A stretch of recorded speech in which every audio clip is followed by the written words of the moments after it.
히브리어가 이렇게 더 깊이 한다 보니까 한자보다 더 뜻글자인데 한자 아주 깊은 아주 의미가 있더라고요. 지금 야곱이 낳은 12아들이 물론 나중에 이제 베냐민까지 나오겠지만 그 12아들이 인류 역사에 큰 획을 긋는 그런 인물들이 됩니다. 나중에 이제 이것이 12지파가 돼가지고 궁극적으로 새 예루살렘 성 기둥마다 12지파의 이름이 있어요. 12지파에. 그래서 지금부터 한 700년들에 있었던 이 12아들의 이 등장이 아주 깊은 의미가 있습니다. 그리고 저와 여러분들은 어딘가에 이 12지파 안에 들어가게 되어 있습니다.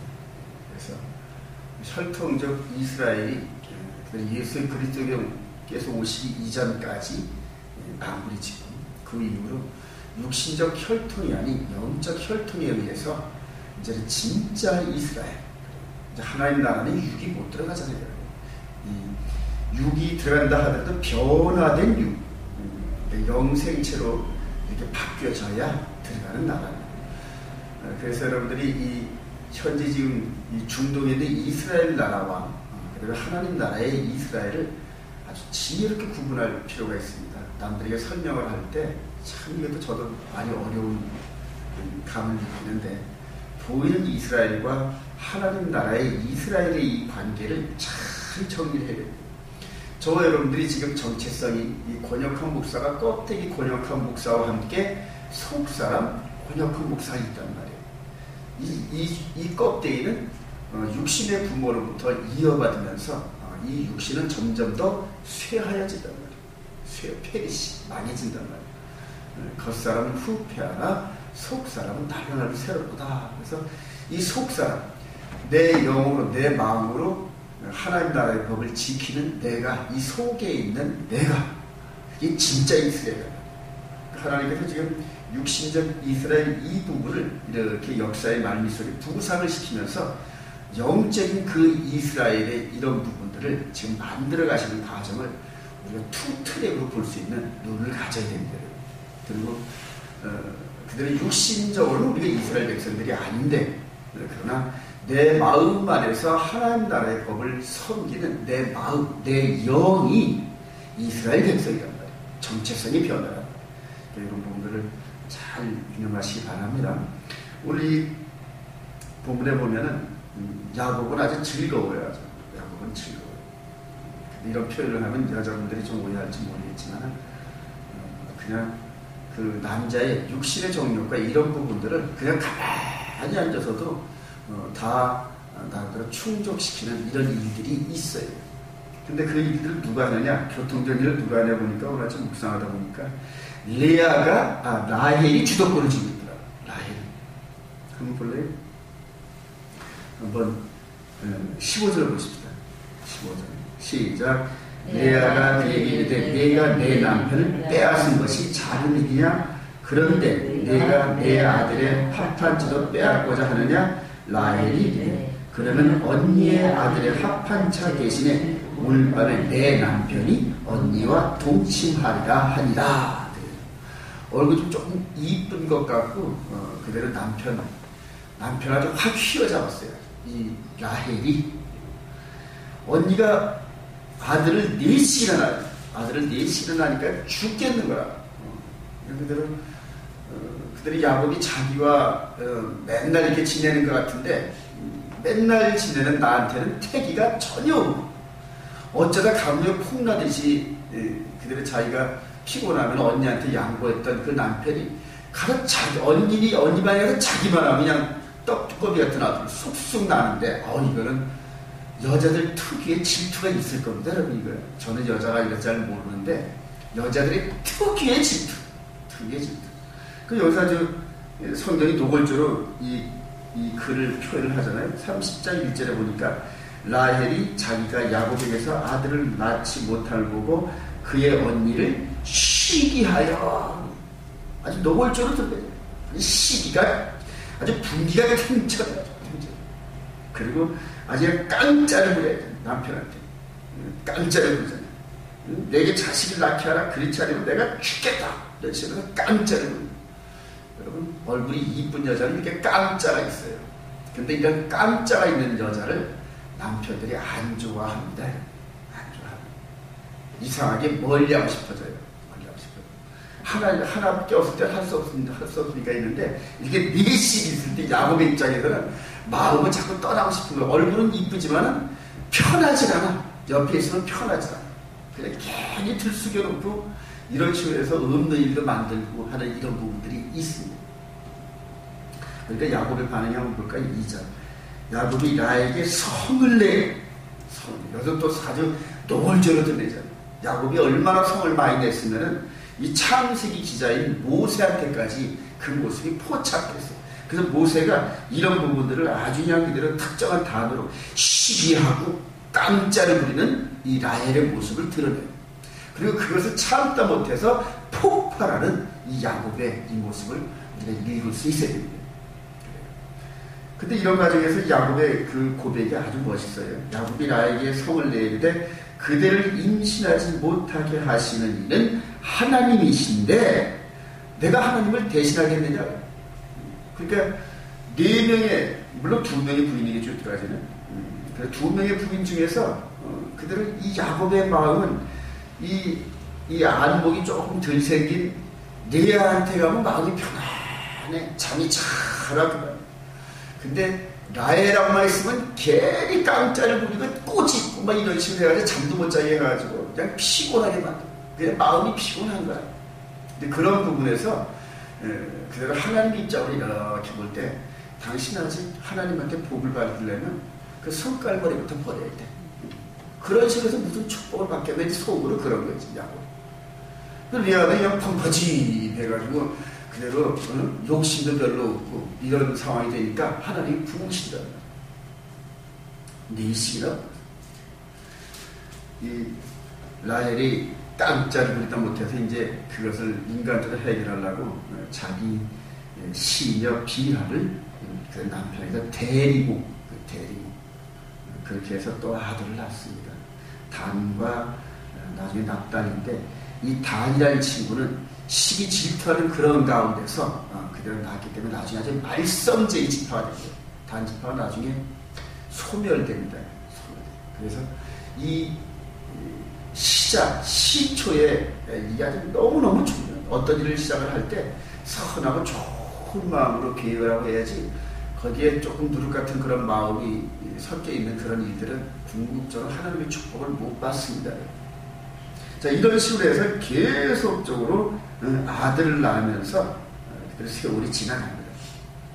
그래서 오늘 아침 이렇게 묵상을 하면서 이런 범사의 여러 가지 일들 가운데서 하나님께서 나중에 이렇게 시편 기자를 통하여서 이렇게 말씀하신 걸 보게 돼요. 우리 잠언서 한번 볼까요? 잠언서 16장 보십시오. 이걸 적어놓고. 잠언서 16장. 이런 가운데서 하나님이 우리의 범사를 통하여 어떻게 일하시는지 한번 더 대입을 해볼 필요가 있겠죠. 잠언서 16장 9절. 시작. 사람이 마음으로 자기의 길을 계획할지라도 그의 기름을 인도하시는 여호와시라. 하나님의 말씀이 왕의 입술에 있은즉 재판할 때 그의 입이 그치지 아니한다. 참 이런 부분에서 사람이 마음으로 자기 길을 계획할지라도 오늘 이 라헬이 자기의 길을 이렇게 계획했는데 또 레아가 이런 식으로 해서 서로 자기 시녀들을 주면서 경쟁적으로 남편의 마음을 고정시키고 사기 위해서 그들의 애를 쓴 그런 그 여자들의 쟁투를 봅니다. 나중에 이 시녀급에 있다가 그들의 부인급으로 격상한 이 시녀들도 왜 같은 여자로서 어떤 그런 부분에서 욕심이 없었겠어요.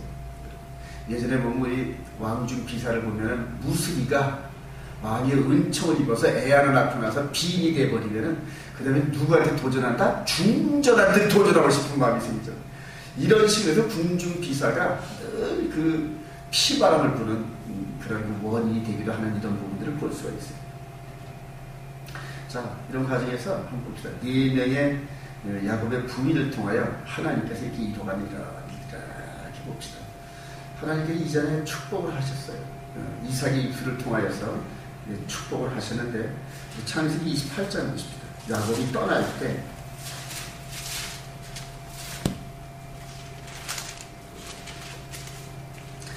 떠날 때 그대로 축복하는 장면을 볼까요?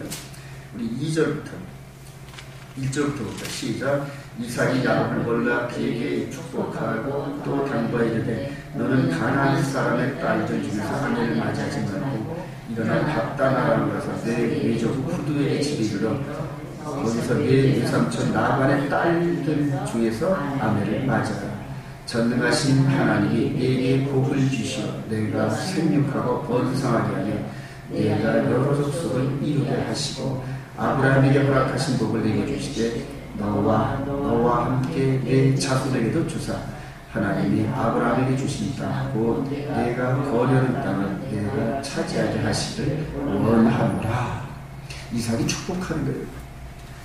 그냥 입술에 발린 축복이 아니라 자기 일생의 삶을 통해서 아브라함으로부터 내려왔던 하나님의 복이 자기에게 임한 걸 보면서 하나님께서 하신 그 말씀을 반드시 이루리라 하신 이런 것들을 확신한 그런 가운데서 이삭이 이렇게 볼 때 두 아들 중에서 에서를 통하여서 이 약속을 이룰 것인가 야곱을 통해서 이룰 것인가, 게다가 자기는 에서를 선택했는데 하나님께서는 복 중에서 허락하신 그 말씀을 선택하셨더라고요.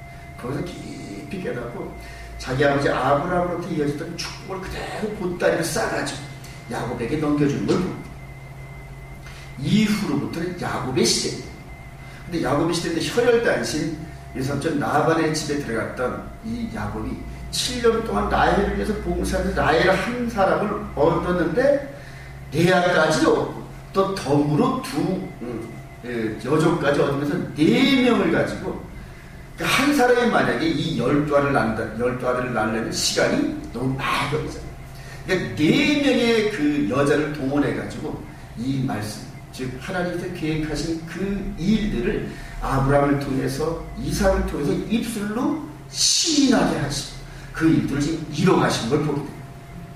근데 야곱이 지금 이렇게 그들의 아들 12아들을 낳는 이 과정이 이미 이삭 아버지부터 받은 축복이 현실로 이루어지는 거란 말이에요. 이루어지는 거예요. 그러니까 저와 여러분들이 기도의 동력자라든가 이런 부분들을 얼마나 선한 사람들을 많이 들으냐, 이게 굉장히 중요합니다. 그러니까 내 일을 자기 일처럼, 그러니까 나 자신의 일을 자기 일처럼 털어쓰면서 기도할 수 있는 기도의 동력자들이 많은데, 나 정말로 그래서 기도해줘야 돼, 이런 식으로 해서 뭔가 기도 부탁을 할 때 정말로 따로 시간을 내서 나를 위해서 기도를 해줄 사람들, 이런 기도의 동력자들을 여러분 두시기 바랍니다. 근데 그게 맨입으로 되느냐? 안 돼요, 여러분. 맨입. 그만큼 내가 내 땀과 이런 부분들을 놓고 그렇게 그에게 먼저 준단 말이에요. 먼저 심어야 된다. 심지 않는 곳에서 어떻게 이 싹이 나고 열매가 나요. 보통 입으로만 하던 그런 사람들이 기도 부탁하면 입으로만 알았어, 그렇게 한다.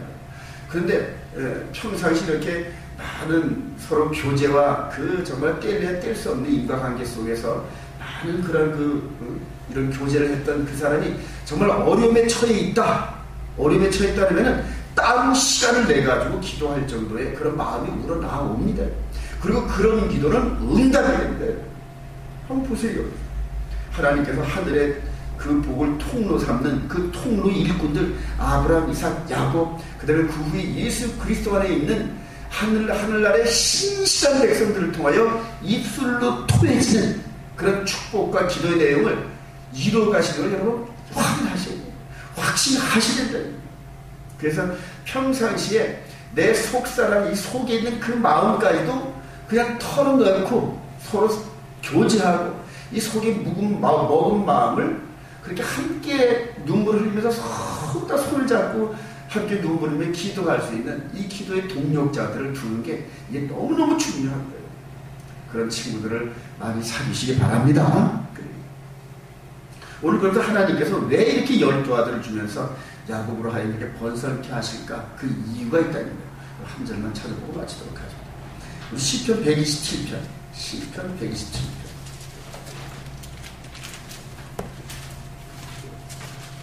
왜 이렇게 아들을 많이 주실까? 솔로몬이 나중에 이걸 깨달아요. 시편 117 1편부터 하면 1절부터 시작. 여호와께서 집을 세우지 아니하시면 세우는 자의 수고가 헛되며 여호와께서 성을 지키지 아니하시면 파수꾼의 깨어 있음이 헛되도다. 너희가 일찍 일어나고 늦게 누우며 수고에 떠는 모범이 헛되도다. 그러므로 여호와께서 그의 사랑하시는 자에게는 잠을 주실 것. 보라, 자식들은 여호와의 기업이요 태의 열매는 그의 상급이로다. 젊은 자의 자식은 장사의 수중에 화살 같으니 이것이 그의 화살통에 가득한 자는 복되도다. 그들이 성문에서 그들의 원수와談판할 때 수치를 당하지 아니하리로다. 자녀들이 많은 게 복입니다. 예전엔 그게 여호와의 기업이 아닙니다. 요즘에는 겨우 한 명 정도 낳고 이러죠. 근데 그게 점점 더 소멸되어 가는 겁니다. 대한민국이 지금 초등학교가 많이 없어집니다. 미래가 없어요. 미래가. 오늘 이렇게 야곱의 교훈을 통하여서 저와 여러분들의 범사에 이루어지는 이런 그 작은 집안에서 있었던 이런 작은 갈등과 남들과 이런 여러 가지 인과관계 이런 것 속에서 높은 데서 우리를 내려다보시면서 하나님의 우리가 보지 못하는 큰 일을 이루어 가시려는 그런 하나님을 여러분 발견하시기 바랍니다.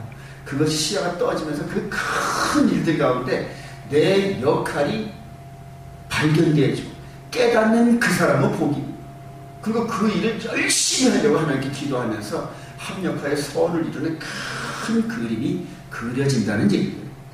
이런 그 깨달음은 남을 배려하고 생각하는 이런 이타적인 기본 정신이 없는 사람한테는 안 보인다. 전부 내 눈 안에 이렇게 가려.